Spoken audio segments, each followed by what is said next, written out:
Hej, så jeg vil snakke lidt om sandsynlighedsteori, hvor jeg vil starte med at komme lidt ind på den subjektive sandsynlighed, den objektive sandsynlighed og relativ frekvens, og derefter gå hen og snakke lidt om udfaldsrum, sandsynlighedsfelt og sandsynlighedsfunktion. Først så vil jeg lige fortælle, at den subjektive sandsynlighed er ens egen vurdering af, hvor sandsynligt noget er. Det kan fx være ens personlige tro på noget, man tror sker. For eksempel, jeg tror, at Danmark har 30% chance for at vinde EM, eller ja, bare generelt en mavefornemmelse. En objektiv sandsynlighed, det er en sandsynlighed, som man kan regne præcist ud ved hjælp af matematik og logik. Og det kan fx være chancen for at trække en bestemt kortkombination i et spil poker. Den relative frekvens, det er en sandsynlighed, som man finder ved at kigge på, hvor tit noget sker i nogle gentagelser. Så vil jeg gå lidt hen og snakke om udfaldsrum, som er et sæt, der indeholder alle de mulige udfald. Det kan fx være kast med en terning, som så vil hedde U, og er lige med U1, U2, U3 osv. Altså for en terning for eksempel U1, 2, 3, 4, 5, 6, fordi der er alle de forskellige muligheder, altså at slå 1, 2, 3, 4, 5 og 6. Sandsynligheden for et udfald, den hedder så P, parentes UI, og så en slutparentes. Sandsynlighedsfeltet, det er et par, som hedder parentes UP, som består af udfaldsrummet, og så også sandsynlighedsfunktionen, altså P. Sandsynlighedsfunktionen, den skrives op som P, parentes UI, og det tildeler alle udfald en sandsynlighed. Og den gælder så for den formel, jeg har skrevet hernede, hvor at man også skal se her, at det omvendte A, det betyder alle, og vores E, som ser lidt underligt ud, det betyder tilhører, og så hedder det faktisk også epsilon, hvis man vil udtale det. Så vil jeg altså gå lidt videre og snakke om symmetrisk sandsynlighedsfelt, vores hændelse, komplementær hændelse, fælles hændelse, foreningshændelse og disjunkte hændelser. Vores symmetriske sandsynlighedsfelt, det er, at der er den samme sandsynlighed for alle udfald, f.eks. plet eller krone. Vores hændelse, det er en delmængde af udfaldsrummet, f.eks. altså de ulige øjne på en terning, altså det er så det, vi kalder vores A eller vores B. Og det kunne f.eks. hedde det her med de ulige øjne på en terning, så vil den hedde A er lige med 1, 3 og 5, og sandsynligheden PA, altså sandsynligheden for A. Og vores komplementære hændelse, det er så det modsatte af vores hændelse A, altså vores B, og det vil så udtales som A-streg. Så hvis vores A er alle de ulige tal, så vil komplementærhændelsen altså være alle de lige tal, som er 2, 4 og 6. Og for at finde komplementærhændelsen har jeg også lige skrevet den op her, hvad man så skal sige. Og det er jo så sandsynligheden for A-streg, altså komplementærhændelsen, er lige med 1 minus sandsynligheden for A. Så har vi foreningshændelsen, som er hændelsen A eller B, og der skal vi så lige lægge mærke til det inkluderede eller. Så hvis hændelsen A er at trække kløver, og B er at trække f.eks. et billedkort, så vil vores foreningshændelse så hedde AB, altså at trække en kløver eller et billedkort, eller et kløver billedkort. Så har vi vores fælleshændelse, som lidt har det her underlige bogstav, som er sådan lidt et omvendt U eller et N, og det betyder også vores tomme mængde. Kort fortalt, så er det egentlig bare de tal, der både er A og B. Eksempelvis hvis vi har vores A, som er 1, 2 og 3, og vores B, som er 2, 4 og 6, så har vi en fælleshændelse, der er 2, fordi der både er et total der og der, altså i vores A og B. Ja, og den kan man så også tegne sådan her. Yes.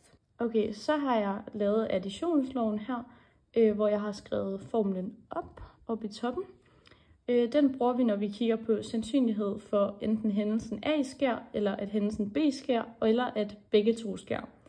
Det betyder egentlig bare, at man lægger sandsynlighederne for A og B sammen, og hvis de overlapper hinanden, altså at begge ting det sker samtidig, så har vi talt det dobbelt, og derfor så skal vi trække det overlap fra en gang, altså et minus. Og det kan man også se her, hvor man trækker det fra der. Så har jeg kommet med et eksempel på brug af additionsloven.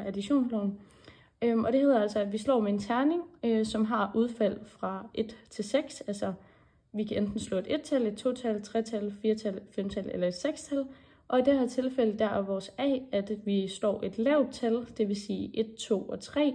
Og der har vi så sandsynligheden, som hedder 3/6, og den kan vi så forkorte, så den hedder en halv. I det tilfælde der er vores B så også, at vi slår ulige tal, som så er 1, 3 og 5. Og sandsynligheden for det er jo så 3/6 igen, og igen forkortet til 1/2. Så er der de tal, der både er lave og ulige, som er 1 og 3. Og derfor så er sandsynligheden jo så 2 ud af 6 for at slå de tal, der både er A og B, altså lave og ulige på samme tid. Og den kan man så også forkorte til 1/3. Så er det så nu, hvor vi skal have brug af formlen, hvor jeg har sat det ind. Helt kort fortalt, så betyder det egentlig bare, at vi lægger vores sandsynligheder sammen, og hvis der så er noget, der tælles med i begge, som altså også kaldes et overlap, så skal det så trækkes fra. Derfor så kan vi se, at alt, der sker i A eller B, sker med sandsynligheden 2/3. Ja, og så kan man så se, hvordan man vil tegne den hernede. Okay, så vil jeg så snakke lidt om betinget sandsynlighed og uafhængigheder. Betinget sandsynlighed, det er 2 variable, som er afhængige af hinanden, og den skriver man op som sandsynligheden for B afhængig af A. Og formlen for betinget sandsynlighed, den har jeg skrevet op lige her.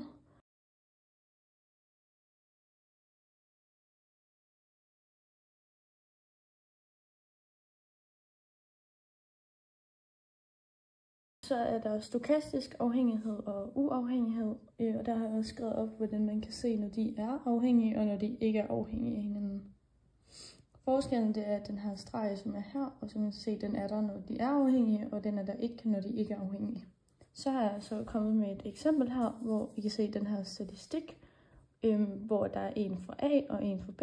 A det viser, om en person har en videregående uddannelse, og B viser, om personen er ramt af arbejdsløshed.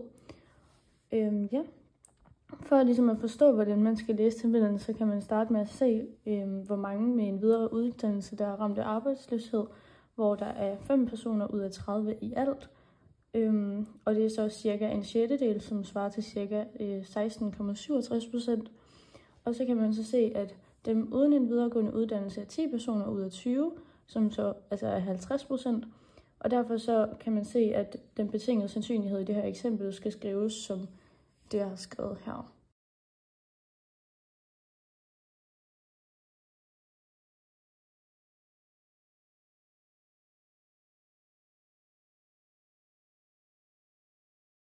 Så det resterende, der hedder den så sandsynligheden for A er lige med 30 ud af 50, og sandsynligheden for A streg, som man jo udtaler komplementærhændelsen, er lige med 20 ud af 50, og så sandsynligheden for B er lige med 15 ud af 50, og så sandsynligheden for B streg, altså også komplementærhændelsen her, er lige med 35 ud af 50.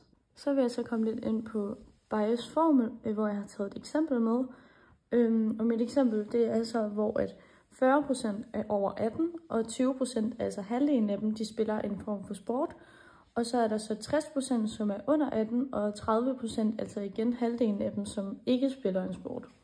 Her er vores B, så dem, der er over 18, og vores komplementærhændelse er B, altså B streg, er under 18, og vores A er, de spiller en sport, og vores komplementærhændelsen er A, som hedder A streg, spiller ikke en sport. Så har jeg skrevet de følgende sandsynligheder ned, hvor man kan se, at vores sandsynlighed for B er 0,4, vores sandsynlighed for B streg er 0,6, og så de betingede sandsynligheder, som er sandsynligheden for A er betinget af B er lige med 0,2, og vores sandsynlighed for A betinget af komplementærhændelsen, altså B streg, er lige med 0,3, og vores sandsynlighed for A streg afhængig af B er lige med 0,8, og vores sandsynlighed for A streg betinget af B streg er lige med 0,7. Så har jeg så tegnet et pennediagram her, hvor man kan se de sandsynligheder, jeg lige har læst højt her. Sandsynligheden for, at en person spiller sport, som er vores sandsynlighed for A, den beregner man ved at sige, at sandsynligheden for A er lige med sandsynligheden for fælleshændelsen af B og A, plus sandsynligheden for fælleshændelsen af B streg og A er lige med 0,08 plus 0,18, som i alt giver 0,26.